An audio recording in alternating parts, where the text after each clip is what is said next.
И вработените во царина на предупредувачки протест за време на получасовната пауза пред зградата на Царинската управа излегоа да го искажат својот револт. Барат веднаш да им се исплати додатокот на плата од 30%, за кој велат дека им следува законски, но дека никогаш не го добиле. Ако тоа не се случи, предупредуваат, протестите ќе се радикализираат. Во моментов голем дел од синдикалните организации на синдикатот на УПС бараат протести, значи ние ќе решаваме ќе направиме протести и во обвинителството, во судовите разговараме, во центрите за социјална работа. Не е исклучена можност еден генерален штрайк на ниво на синдикат на УПС. Сепак треба да се разговара на наши органи тела, да видиме дали се подготвени, меѓутоа незадоволството е многу големо.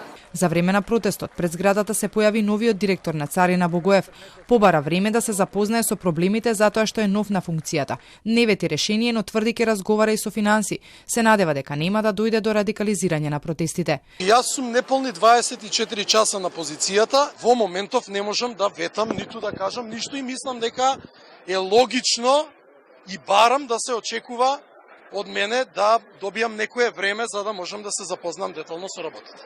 Со двочасовен протест од 10 до 12 часот продолжија и работниците од УЈП, и тие се со исти барања. Од управата веќе неколку пати предупредија дека ако не им се исполнат, одат на генерален штрајк, што би значило колапс на целата држава.